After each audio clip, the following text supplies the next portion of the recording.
Boy, there was no nick or bruise that kept him out of the lineup, that's for damn sure. London Fletcher, my teammate on Tops every Sunday, and CBS Sports NFL analyst. Fletch, Tiki and Tierney, how are you, brother? What's going on? What's going on, guys? How y'all doing this morning? Doing okay.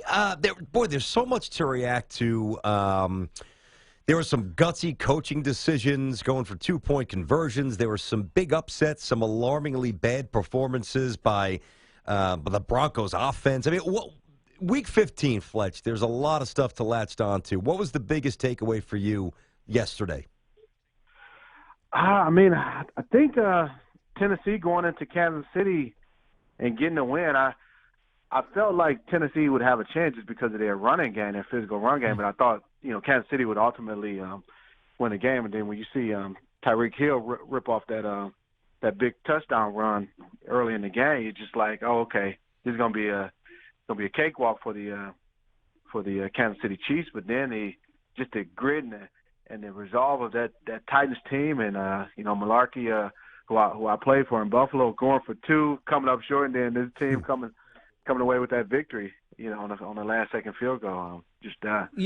London, when you look at the game tonight, the Washington Redskins, and you only left 3 years ago. I feel like you've been retired much longer than that, but you haven't been because you played so long.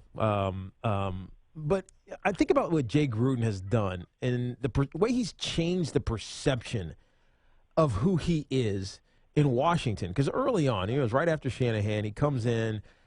People were quickly saying, this guy doesn't know what he's doing, right? He's got this quarterback issue with RG3. They draft this other kid, Kirk Cousins, and he's an afterthought. But now Kurt is kind of the man. He's positioned himself to be paid. But the job that he's done of reinventing himself has been pretty amazing. Yeah, that has been. He's, let's say, call it matured as a head coach. His first couple years, he had some moments that weren't, let's say, his best moments. So that's the more he's gotten comfortable with the job, he's gotten more, head coach savvy, especially with the media. You have to understand, up in D.C., the media they're gonna ask you some questions to try to get some reactions, and Jay didn't have a problem telling them exactly how he felt about things, which in some cases is not always the best thing to do. Yeah. But I think he's learned how to handle that relationship with the media. The players all love playing for him, but I think just him handling the media and understanding how to handle the media better has definitely been his key to him kind of changing that perception of him. And then they're winning. The offense that he has, it's one of the top offenses in the National Football League, and he has some great playmakers, and he knows how to utilize those guys. He puts Kirk in great positions, and that's why where they are right now. Fletch, you were around the league for a long time. 16 years, never missed a game, almost 1,800 tackles, undrafted player who just earned every piece of the pie that you got your hands on. London Fletcher with us here on Tiki and Tierney. So you've been on a lot of different locker rooms. Obviously with the Redskins, we just mentioned them, the Bills, St. Louis Rams, and so many different levels of success and failures as a team. I know you've been on teams where there gets a little divide, a little schism between the offense and the defense if one of the units isn't doing their job, and we're starting to see that in Denver now, where it's starting to get a little rough in there. How do you settle that? What is it? Just take us inside that dynamic. It's rare that it happens to the Super Bowl defending Super Bowl champs as quickly as it is seemingly happening right now to the Broncos. Oh yeah, I've been on both ends of it, where I've been part of the dominant unit, the defense, and then I've also been on the other side where we weren't living up to our end of it. So I know how it is. It's kind of underlying type of tension initially, and as the season goes and progresses, and the losses pile up, or you find yourself in a situation like the Broncos trying to make the playoffs, and tension is going to happen, and it boils over sometimes. Sometimes it's in the locker room after practice, on the field, things like that, and it's up to the players, the leaders of that team, to kind of get everybody back on the same page and say, hey, we got to stick together, because that's not going to solve it. Having fights and things like that, He's got to play better. Yeah. But that's not going to solve it. I was going to say, Fletch, specific to these situations that you were in, did you find that when those things boiled to the surface that it was more beneficial or more detrimental to the teams that you were on? I think what it did, it made that person or that unit feel better about letting that frustration out that they had inside of them.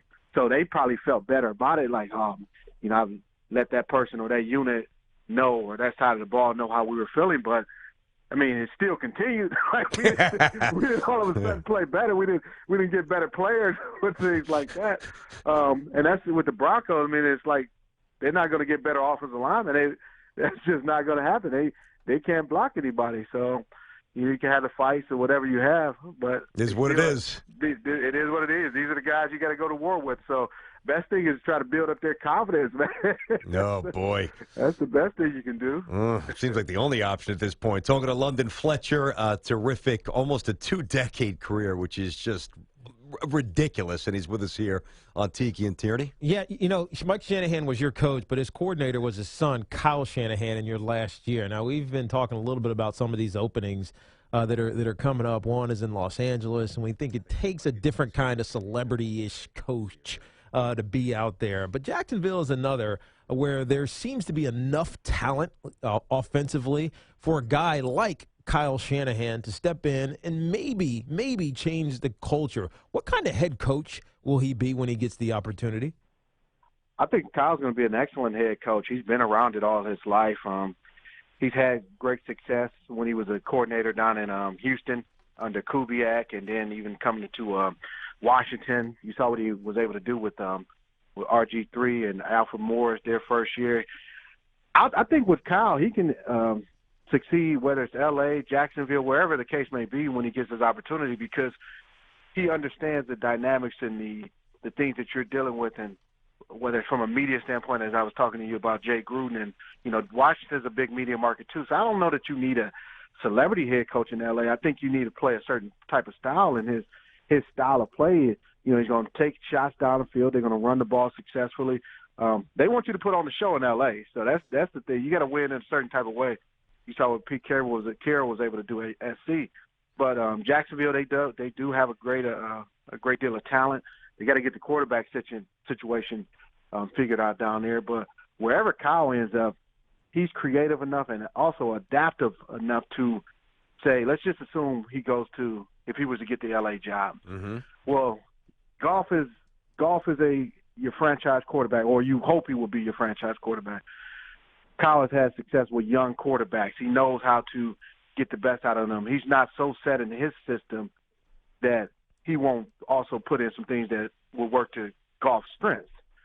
Todd Gurley, you got a guy who hasn't had 100 yards rushing this year. Well, hell, I mean, they turn out 1,000-yard backs in that Broncos Shanahan rushing offense. So Gurley would be back running for 1,500 yards. So those are your two main cogs on offense. He would get them together in a heartbeat. So, I mean, I think he would be a great fit there. I think he'd be a great fit in Jacksonville. He's a bright coach. And I think whoever gets him, we're going to be very happy. Fletch, we asked you about the dynamic between offense and defense when one of the units just isn't holding up their end of the bargain. You've also been on teams where starters have been benched, and there's been a little bit of a temporary pop in terms of success from the backup, and sometimes it stays, and that guy becomes a pretty decent player, or sometimes there's a little bit of fool's gold. How do you view the situation in Houston right now with Tom Savage? Well, I know it's a small sample, but I mean, if you're Bill O'Brien, you got to start him in Week 16, don't you? I think you start him in Week 16. Yeah. You look at I think you've seen enough of Brock Osweiler to know that, hey, he's probably not going to improve much more this season. And they're, again, in a playoff battle for a division battle with 2 games left. So they have to win next week and also Week 17 against Tennessee on the road. So who do you feel gives them the best chance? Based on yesterday's performance, I think you'd have to say Savage. I think Bill wouldn't have made that move if he didn't feel good about what he's seen from Savage since he's had him. Yeah, he had to, Fletch. I mean, he had to make the move. He just didn't deserve to play anymore, Brock Osweiler. Yeah, he struggled bad. I think some of the fundamental stuff. I'm sure Tiki, you probably see this too, where Yeah. just basic throws that Feet work are off. His feet are off. His shoulders are going against his hips. It's like, what are you doing, man? They teach you this in 10th grade. Yeah, just basic type of passes, pass plays. Whether it's a receiver to the flat, a running back out of the backfield. They're high. They're just off target throws. And I'm not even talking about the deep shots. Just simple, basic, intermediate type of throws. Pretty ugly stuff. All right, Fletch. So we're working Saturday, not Sunday. So safe travels in, and I'll see you on Tops over the weekend, my man. Have a good week, Fletch.